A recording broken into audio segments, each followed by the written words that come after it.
Sejam todos bem-vindos ao Centro Espírita Nosso Lar, Casas André Luiz. Esta casa de amor, de fé, caridade, estudos, que a todos recebe de braços abertos e que desde as primeiras horas da manhã já foi preparada pelos nossos amigos espirituais, que a todos recebem carinhosamente, abraçando-os, identificando os problemas de cada um e já preparando todos para a cura de que necessitam, de acordo com o merecimento de cada um. Nossos trabalhos se iniciam com uma prece inicial e, para tanto, para aqueles que se sentirem mais à vontade, nós pedimos que cerrem seus olhos ou, se preferirem, que se mantenham apenas concentrados, elevando o nosso pensamento ao Mestre Jesus. Mestre Jesus, aqui estamos mais uma vez reunidos em seu nome, para aprendermos um pouco mais sobre sua doutrina, sobre suas lições de amor, sobre suas lições de caridade. Abra nossa mente, Senhor, permitindo-nos aprender cada vez mais, a fim de desenvolvermos o nosso aprendizado, para a nossa reforma íntima, para o nosso progresso espiritual e moral. Acompanhe-nos em mais esta jornada, permitindo-nos que estejamos sempre em paz, em equilíbrio, para bem recebermos as vossas mensagens. Que assim seja, graças a Deus. O tema da nossa palestra de hoje é as expiações coletivas do livro Obras Póstumas, primeira parte. A palestra será ministrada pela nossa companheira Miriam. Miriam, seja feliz em sua explanação. Muito bom dia, meus amigos, bem-vindos, bem-vindas. É com muita alegria, que a gente inicia essa jornada hoje. Eu acho sempre muito especial estar nessa casa, num domingo de manhã, sendo abraçado pelo plano espiritual. A gente entra aqui, a gente já sente um sentimento de refazimento.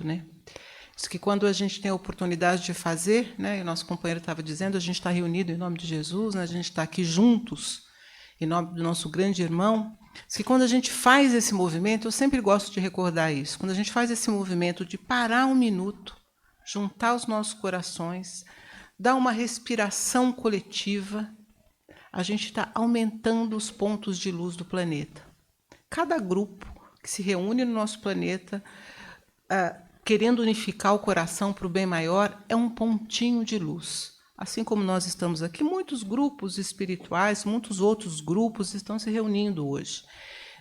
Por que eu estou dizendo isso? Porque quando a gente está fazendo isso, ao mesmo tempo a gente é beneficiado por esse refazimento, por esse acolhimento, mas a gente está em tarefa ativa pela melhoria do nosso planeta.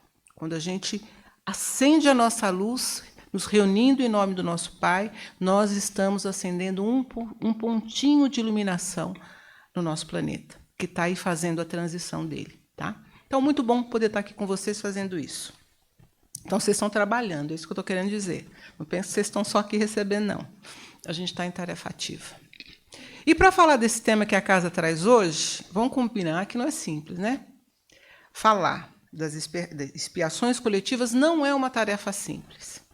E, por conta disso, a minha proposição para vocês é que a gente vá formando um quebra-cabeça, como num tabuleiro. Sabe, a gente põe um tabuleiro aqui, põe uma peça aqui, põe uma peça lá, e eu acredito que, ao final da nossa conversa de hoje, a gente vai ter, talvez, uma noção um pouco mais clara do que afinal, significam, o que representam essas expiações coletivas. Um primeiro ponto da peça aqui do nosso tabuleiro, que eu quero chamar a atenção de vocês, é o fato que, se nós estamos aqui, muito provavelmente, nós acreditamos em Deus, seja lá de que jeito a gente o imagine. A gente tem a mania, por conta até das nossas limitações, de imaginar Deus como um ser, eu imagino assim, um homem mais velho, de barba, tal, com um cajado na mão. Outros eles acham que ele tem um raio, que está lá jogando os raios dele lá do alto para a gente, que está lá no céu, que é meio gordinho, Não sei, cada um tem lá. Alguns enxergam como um ponto de luz, alguns enxergam, sei lá, como 1000 possibilidades. Né? Este ser, né, que é o causa primeira de todas as coisas, o grande arquiteto do universo, é o nosso Pai. E ele tem alguns atributos. Tem uma pergunta no Livro dos Espíritos muito interessante com relação a isso. Kardec pergunta assim: quando dizemos que Deus é eterno, infinito, imutável, imaterial, único, etc., etc., temos ideia completa dos seus atributos? O Espírito de Verdade responde assim: olha, do ponto de vista de vocês, pode ser que sim. Sabei, porém, que há coisas que estão acima da inteligência do homem mais inteligente, as quais a vossa linguagem, restrita às vossas ideias e sensações, não tem meios de exprimir. O que ele está dizendo aqui? Olha, tudo bem, considere Deus com essas qualidades que é aquelas que você conhece. Mas vocês ainda não têm capacidade, condições de fazer, de ter noção da dimensão de quem é esse ser, se é que a gente pode chamar assim a Deus. E tem um dos atributos de Deus que eu queria chamar a atenção, que a gente diz que ele é onipotente, né? Que ele é onisciente, que ele é eterno, que ele é imutável, etc. Mas tem um, que é Deus é soberanamente justo e bom. A sabedoria providencial das leis divinas se revela assim nas mais pequeninas coisas como nas maiores. E essa sabedoria não permite que se duvide nem da justiça, nem da bondade de Deus. Então, a nós que somos crentes de Deus, seja lá no formato que a gente quiser dar a Ele, né, pelos nossos limites de compreensão, nós todos reconhecemos, e a gente vai guardar isso como uma peça, que Deus é soberanamente justo e bom. E que nos coloca à disposição, como está posto aqui, as suas leis, que são as leis divinas.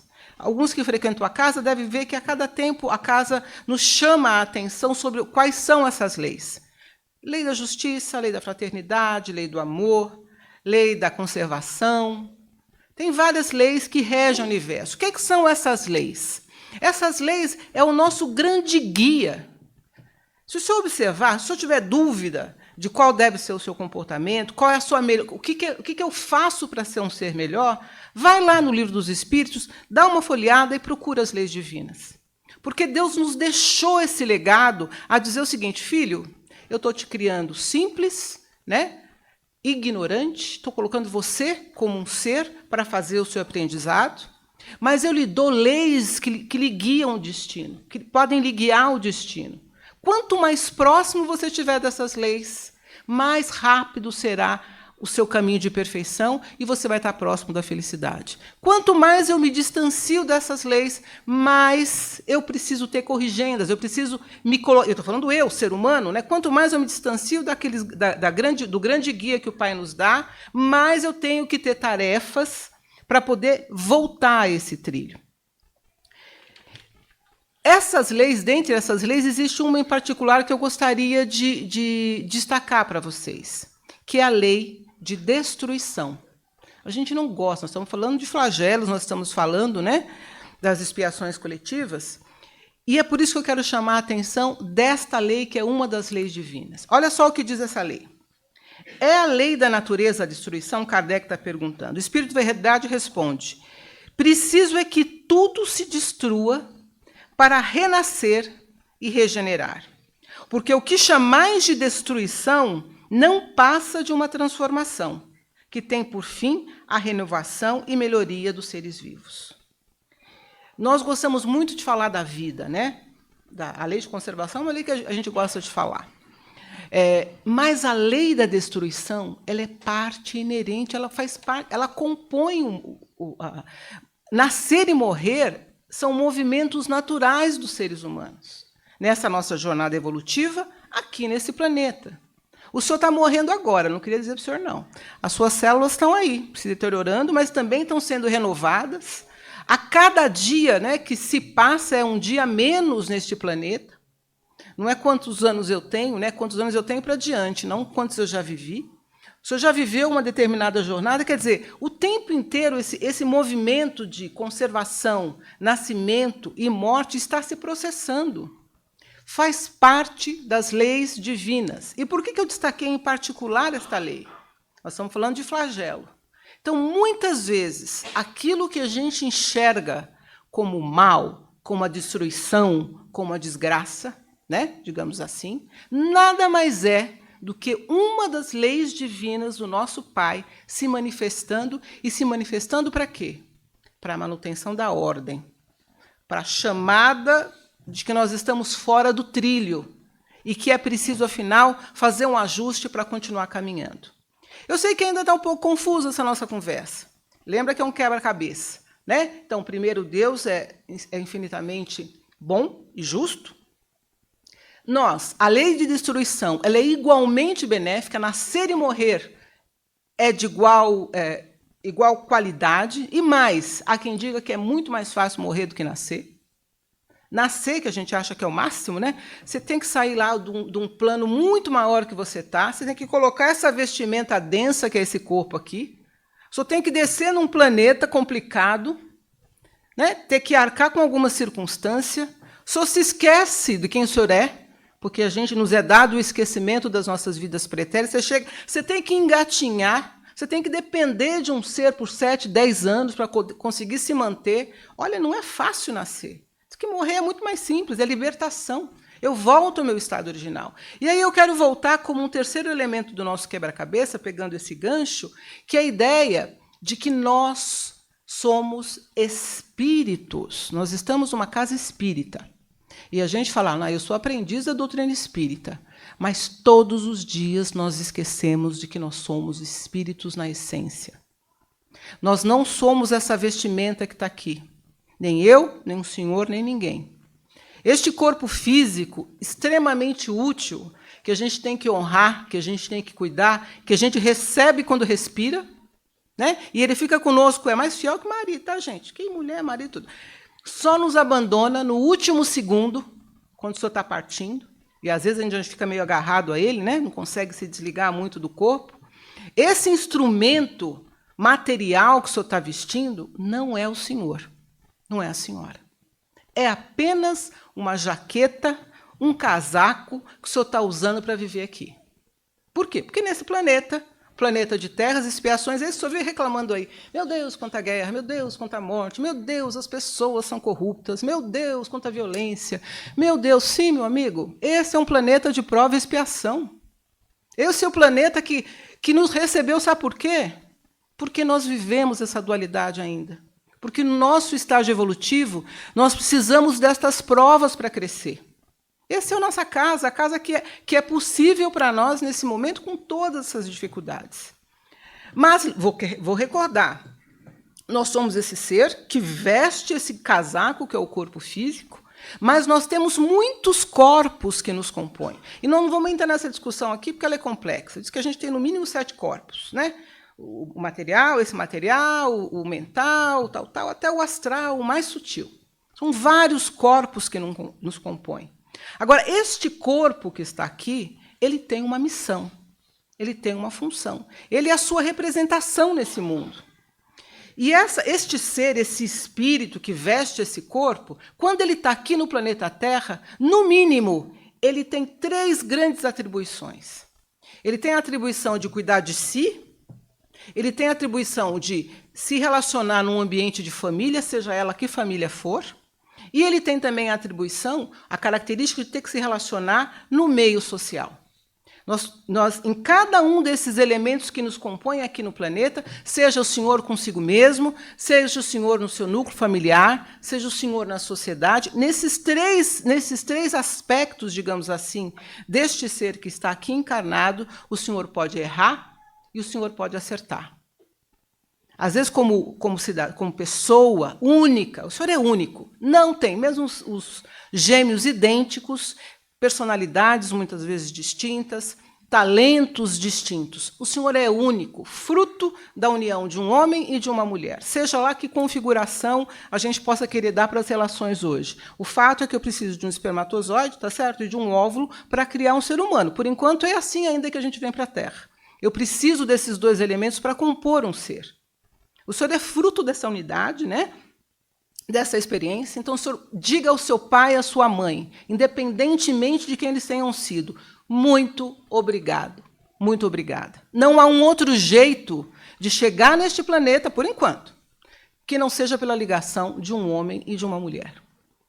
Então, quando o Senhor, esse ser único, particular, está aqui, o Senhor faz uma série de atividades, boas e ruins. O que o plano maior está dizendo, o Pai, quando nos cria, ignorantes, simples, né, mas perfectíveis. E só uma parte. Eu sempre me irrito um pouco com essa parte, porque eu falo, por que ele já não fez a gente perfeito, né? Não é mais fácil, gente? A gente ia desfrutar só, né? Já criava perfeito, não tinha que ficar evoluindo. O que nos diz os Espíritos em várias obras? Esse é um dos mistérios da criação. Foi assim que ele quis fazer. Nos fez perfectíveis. Considerando o seguinte, olha, eu quero que você sinta, você construa a sua perfeição. Eu te dou todos os instrumentos.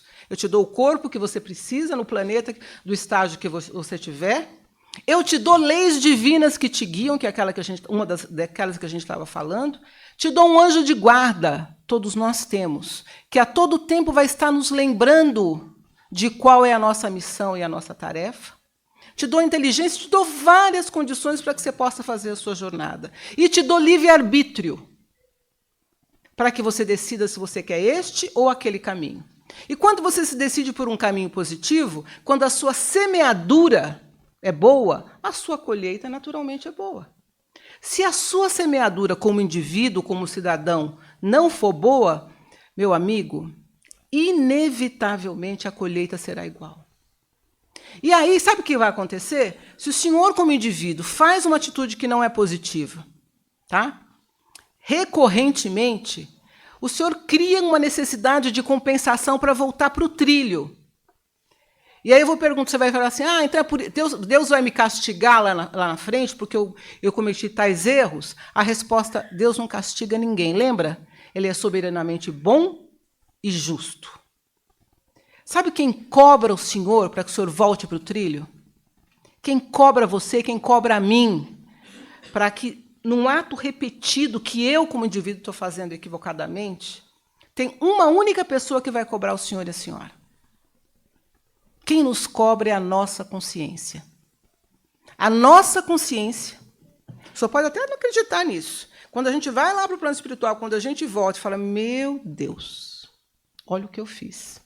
Por favor, me dê a oportunidade de voltar naquela família, naquelas circunstâncias, com aquelas condições físicas, com os limites, materiais, para que eu possa reparar aquilo que eu fiz. Há dentro de nós um termômetro interno, inequívoco de todo mundo, do mais malvado que o senhor conheça, a pessoa mais iluminada que o senhor já viu. Em todos nós há isso, há esse mecanismo de autocobrança interno, que está lá impregnado. Sabe por quê? Porque nós somos filhos do nosso Pai. Nós somos filhos da perfeição. Este elemento de luz está dentro do senhor e da senhora, mesmo que o senhor tenha se esquecido disso. E quando o senhor se afasta disso, a sua consciência lhe lembra, mesmo que o senhor não tenha religião nenhuma. Espera aí, alguma coisa está errada e eu preciso fazer a reparação da semeadura que eu fiz. E eu estou falando meio assim, essa semeadura é pequena, é das pequenas coisas, meus amigos, é do pensamento que o senhor tem, é do ódio que o senhor alimenta, né? Recorrentemente numa determinada situação. É daquela, um relacionamento que o senhor estabelece com um amigo seu, com uma família, é a negativa de contribuir em alguma circunstância. É saber que o senhor tem uma irritação ou tem uma característica de desenvolver, pensamentos recorrentes negativos, o senhor continua alimentando esse mesmo elemento. É nas pequenas coisas que a gente vai fazendo essa contradição. Isso que existe do ponto de vista pessoal, da pessoa, também existe no universo da família. O senhor pode, do ponto de vista pessoal, estar indo bem. Estou fazendo a minha reforma íntima, eu estou me melhorando, eu estou meditando, eu estou tentando cuidar desse meu aparelho físico, eu não bebo mais tanto, eu já não faço tais coisas, eu já não até penso mal daquela pessoa, mas eu já não falo. Eu não fico fazendo fofoca, eu não calunio ninguém. Mesmo que eu olhe e fale, aquele cara lá, pelo amor de Deus, hein? Mas eu tento manter. Mas eu consigo evoluir já até a vibrar positivamente, mesmo que eu não concorde com ele. Eu não consigo abraçar ele ainda. Mas eu paro e falo, olha, que Deus te acompanhe. Que Deus te guie, te ilumine, que seu anjo de guarda te fortaleça e que você encontre um bom caminho. Eu já consigo, digamos, do ponto de vista pessoal, estar nesse desenvolvimento. Mas essa não é a única dimensão nossa nesse planeta. Eu também tenho no ambiente da família.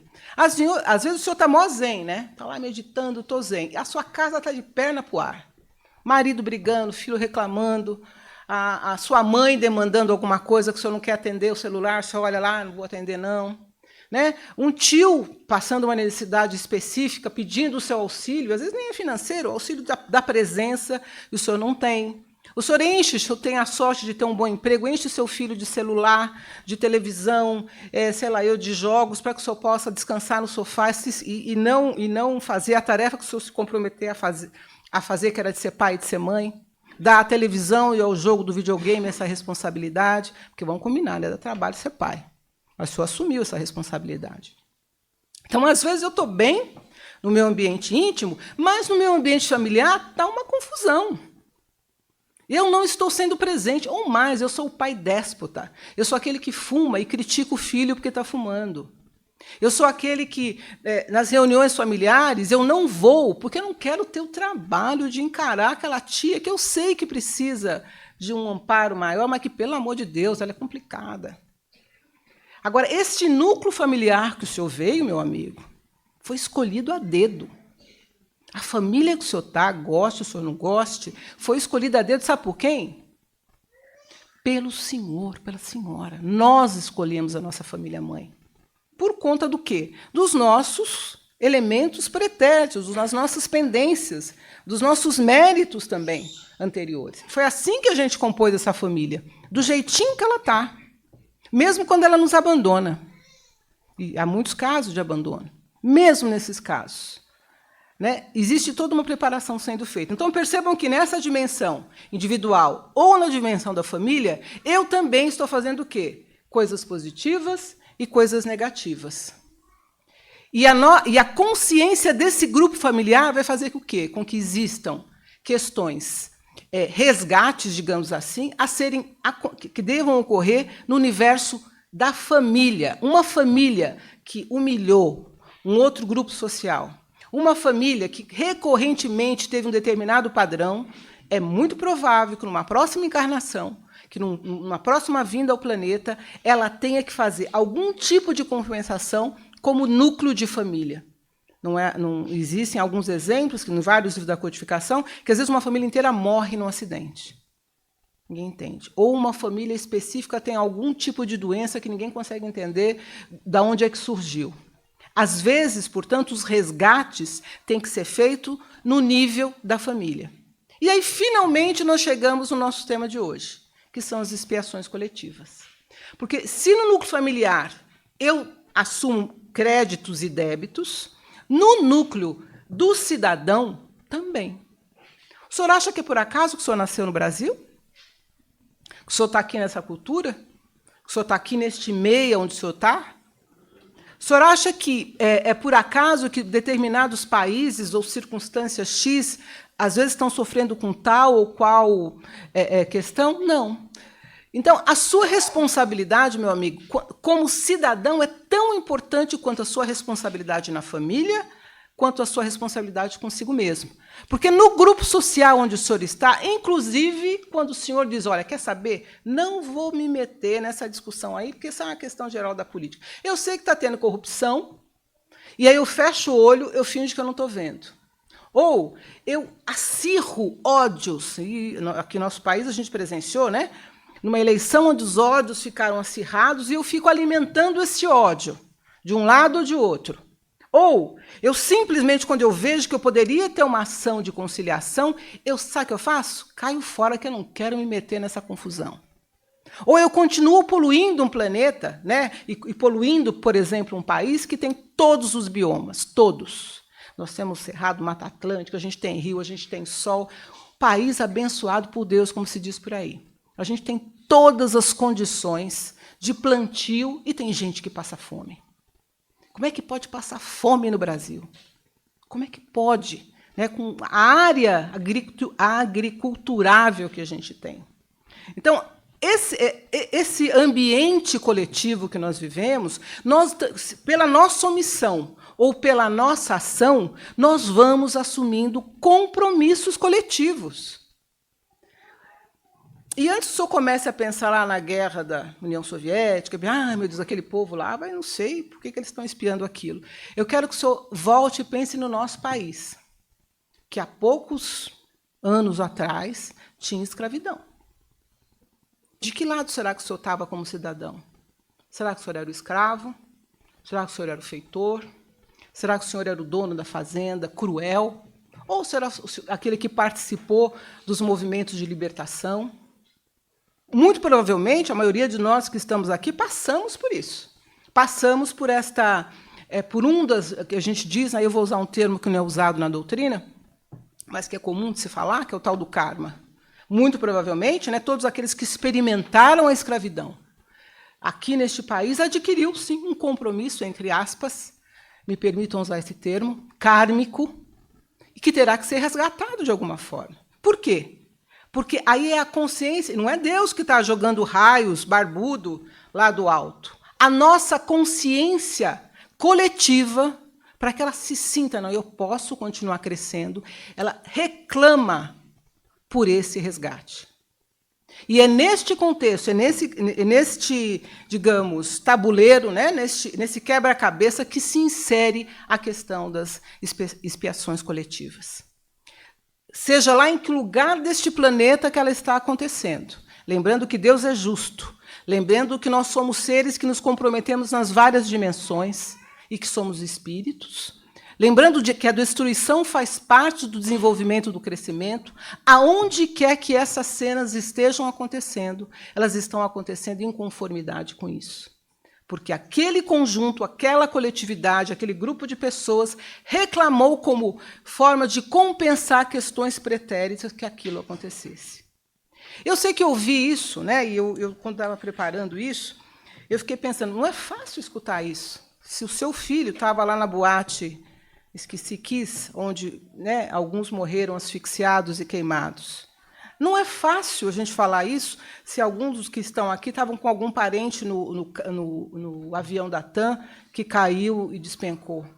É muito difícil a gente aceitar se um filho nosso foi passear lá no Haiti, um terremoto e um maremoto leva e ceifa a vida de crianças e de pessoas.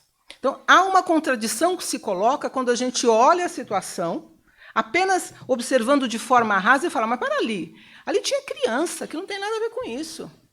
Ali tinham pessoas de bem, ali tinha tais e tais circunstâncias. E aí a gente vai lembrar, soberanamente justo, pendências que não são desta vida, muitas vezes, no ambiente pessoal, familiar ou coletivo, a necessidade de reparação. Às vezes, e o plano espiritual diz que nós, eu faço questão de trazer aqui algumas citações com relação a essa questão da causa e efeito, porque tem várias coisas no Evangelho que falam que a sementeira é livre e a colheita é obrigatória, mas em Apocalipse a cada um segundo as suas obras.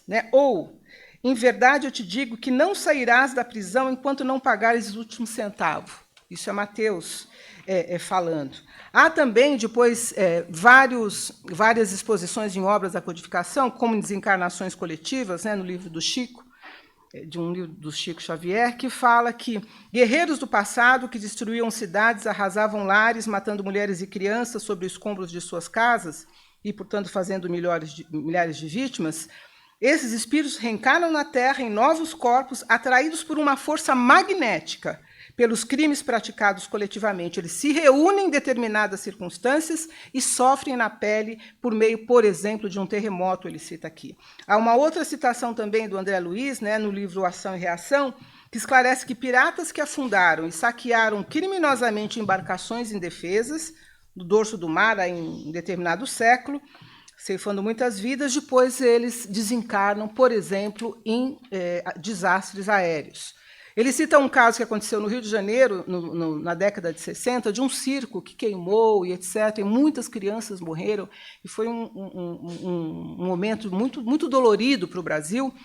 Humberto de Campos, em Crônicas Além Túmulo, diz que esses que morreram neste século no circo em Niterói foram os mesmos que no ano 177 dessa nossa era ainda queimaram cerca de 1.000 crianças e mulheres cristãs numa arena de um circo na Gália, região da França, na época do Império Romano. E são muitos relatos que vão tentando nos revelar, tentando justificar para nós por que foi que aquilo aconteceu ou por que foi que aquele outro aconteceu.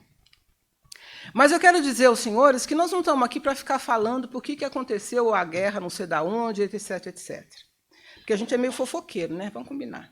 Estava conversando com ele, a gente é doido para ficar sabendo por que será que aquela família, não sei o que lá, por que será que aquela circunstância. Porque o grande desafio, meus amigos, sabe por que a gente não sabe exatamente por que, às vezes, um desencarne coletivo acontece? A gente não sabe exatamente quais são as razões, né? Por que aquilo aconteceu? A gente às vezes só se solidariza com a dor.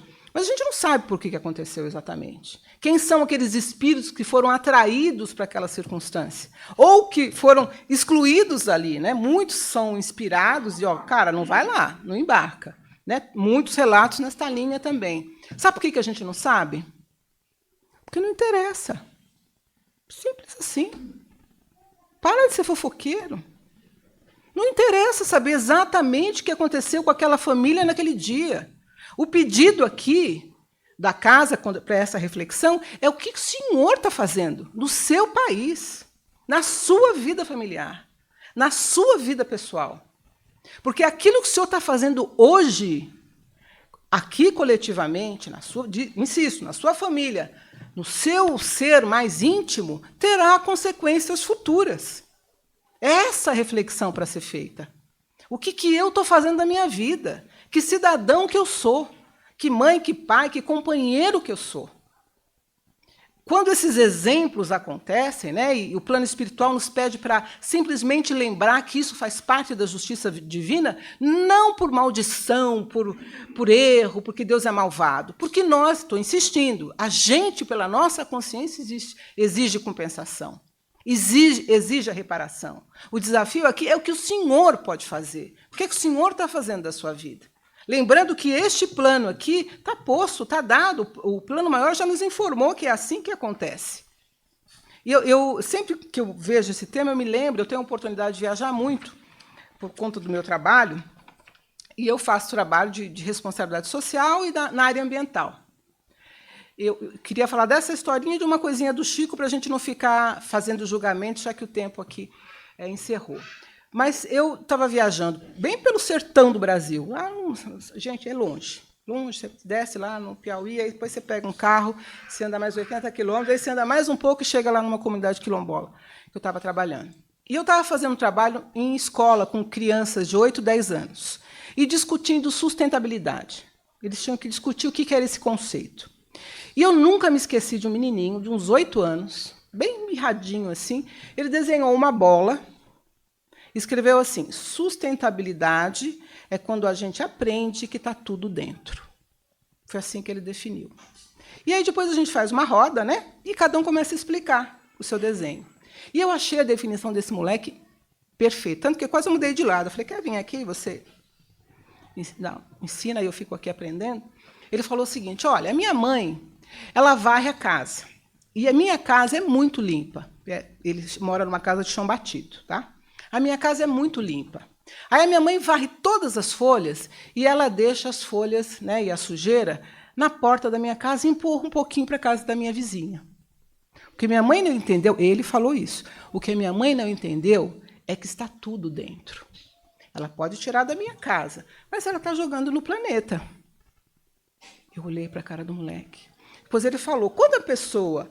E tinha um lugar de jogar lixo muito próximo ali da comunidade. Ele falou, quando as pessoas pegam aquele monte de lixo, tira da casa e joga lá, ela esquece que lá também é o planeta.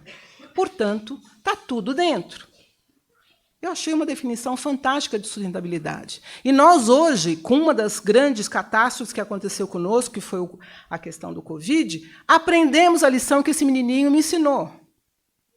Porque uma coisa que aconteceu lá do outro lado do mundo, percorreu o planeta inteiro, em tempo recorde, e fosse o senhor branco, preto, rico, homem, mulher, tivesse o SUS ou Albert Einstein, o senhor podia morrer no instante. Por um conjunto de ações de um povo, de um canto, que influenciou um outro e chegou até aqui.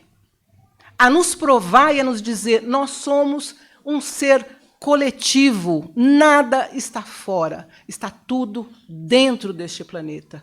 Nós somos corresponsáveis pelo que está acontecendo aqui no planeta Terra, hoje. E é dentro desse contexto que a gente tem que pensar as expiações coletivas. O que será que eu estou fazendo como grupo? Que pode ser que os meus filhos, eu tenha que voltar daqui a algumas encarnações e morrer numa catástrofe X em algum lugar, para reparar ações que eu estou fazendo hoje. E quero encerrar só falando daquele exemplo que eu falei do Chico, para a gente não ficar julgando. Tá? O Chico, vocês, senhores sabem, né, Chico Xavier, trabalhou muito com muitos doentes. E teve uma circunstância que ele estava andando lá na cidadezinha dele, em Minas Gerais, andando, e do lado estava o mentor dele, né, espiritual, o Emmanuel, com ele, e o Chico viu um homem sentado, cheio de feridas no corpo. Sabe, aquelas feridas que... E o Chico pensou, meu Deus, eu não quero vir com essa doença nunca na minha vida. Porque é uma doença que você fica muito sensibilizado, mas você não consegue nem se aproximar, há um movimento de repulsa, né? Você não consegue abraçar a pessoa, ela está cheia de chagas e cheia de feridas pelo corpo. E aí o Chico pensou, hein? O Chico não falou. O Chico pensou, meu Deus, Deus me livre dessa doença, eu não quero vir com essa doença no meu corpo. O Emmanuel, por transmissão, né, pensamento ali, ouviu, captou o pensamento do Chico e falou para o Chico, Chico, pode ficar tranquilo, você jamais virá com essa doença. Você não tem condições de vir com essa doença. Aí o Chico já aliviou, né? Ufa! Graças a Deus, que bom. Aí o Emmanuel completou. Você não vem com essa doença porque você não tem envergadura moral para vir com ela ainda. Falou para o Chico, gente. A dizer o seguinte, às vezes, o cidadão que desencarnou naquela catástrofe foi um ser iluminado, um anjo de guarda, que falou o seguinte, espera um pouquinho, deixa eu ir lá, junto, para ajudar eles a fazer a passagem para o outro lado, porque eu sei que eles vão ficar muito angustiados, e se coloca como um servidor a estar exatamente naquele lugar para ser um elemento de resgate daquele grupo, ou familiar, ou grupo coletivo. Então, por favor, muita atenção com os julgamentos do que pode ter acontecido com isto ou com aquilo. Né? E mais volta para si mesmo, né? A autoobservação de quem o senhor é nesse momento, hoje, aqui e agora. E o que o senhor está contribuindo para que aquele todo, né, possa ser melhor. Tá bem? Vocês estão com uma cara séria, hein? Um abraço, boa semana. Muito obrigada.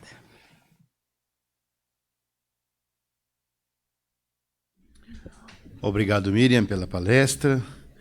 E depois desta explanação esclarecedora, nós vamos passar às nossas vibrações. As vibrações são a energia colocada em movimento. Por meio do pensamento, nós emitimos desejos de melhoria em favor daquele que necessita. Por isso, vibremos pela paz mundial, pelo entendimento dos povos e nações, de maneira a contrairmos menos débitos e evitar expiações futuras.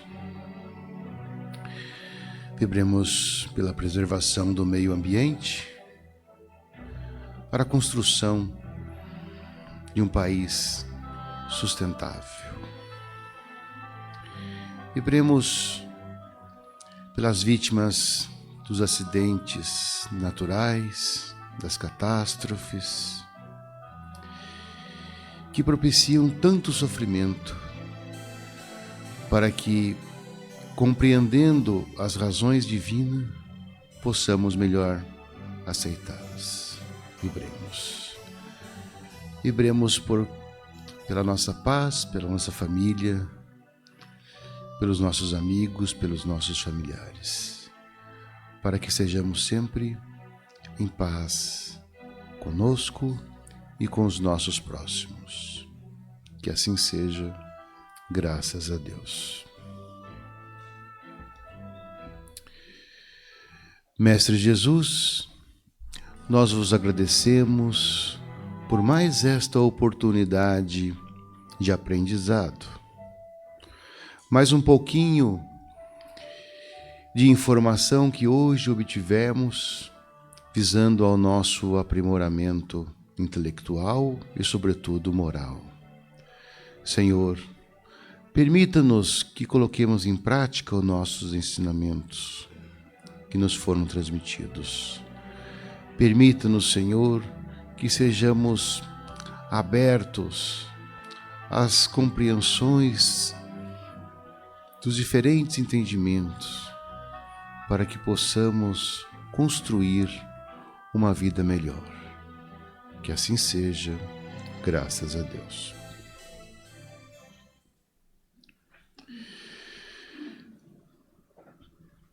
Nós vamos agora dar início ao passe coletivo e eu convido o Renato para fazer a direção, lembrando aqui as orientações da casa sobre essa modalidade do passe.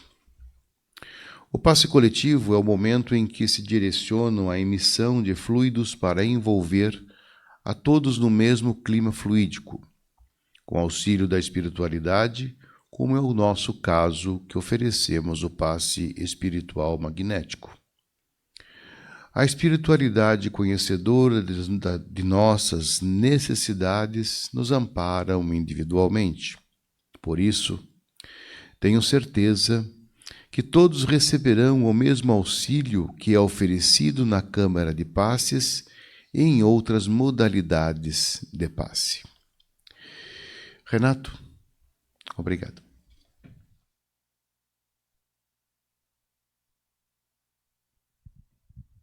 Convido aos nossos amigos trabalhadores do passe que venham aqui à frente, por favor. E após essa palestra muito esclarecedora, bastante reflexiva, que nos coloca cada vez mais em sintonia com a coletividade que nós participamos, agora é um momento de sintonizar.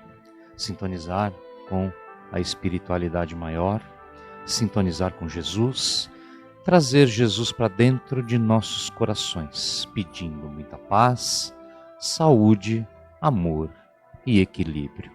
Vamos a Jesus?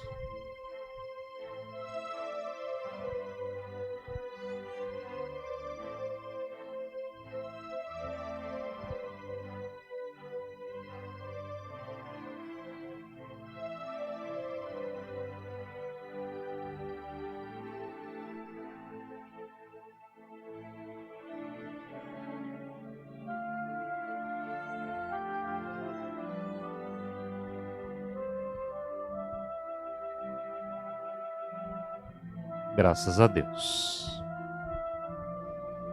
Temos também o passe à distância, que é um passe aplicado por toda espiritualidade em favor daquelas pessoas que não puderam estar aqui presente, mas que são representadas por vocês. Então, peço que, para quem tem mais de uma pessoa em intenção, que pense alternadamente, ora em um, ora em outro, desejando os melhores sentimentos de paz, saúde, amor e equilíbrio. Vamos a Jesus?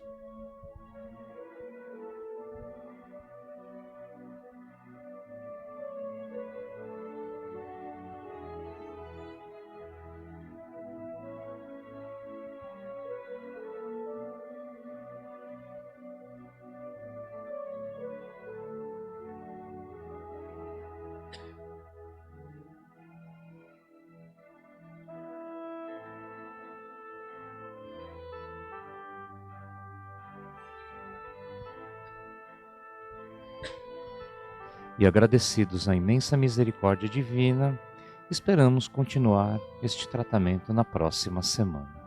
Que assim seja, graças a Deus. Devolvo a palavra para o Ademir, que fará os recados finais. Muito obrigado. Obrigado, Renato. O tema da próxima semana será Ansiedade, do livro As Dores da Alma, capítulo Ansiedade, autor Francisco do Espírito Santo Neto, Hamed. Nós temos alguns comunicados. Na data de hoje, 28 de maio, às 17 horas, nós teremos, na unidade doutrinária de Vila Galvão, o encontro com a cultura espírita, com o tema A Alma Doente e o Remédio para a Alma, com Aldenis Leite, e abertura musical do coral Lírios. Estamos desenvolvendo também a campanha do Moletom, campanha de inverno de 2023. É a nossa campanha anual que voltou. Essa campanha visa arrecadar moletons novos, calça, blusão, tamanhos G e GG e extra G. A solicitação de tamanhos grandes é para permitir e garantir o conforto da vestimenta em nossos pacientes. Aceitamos doações em peças que podem ser encaminhadas para uma das nossas unidades doutrinárias, depósito bancário ou Pix, doando qualquer valor que você desejar. Ajude-nos a aquecer o inverno dos nossos 530 pacientes com deficiências em atendimento na unidade de longa permanência. Nós agradecemos a presença de todos e pedimos que aguardem a orientação dos nossos trabalhadores para a saída, evitando a aglomeração em função do momento que vivemos. Desejando a todos um ótimo final de domingo e uma excelente semana. Que todos sigam em paz. Muito obrigado.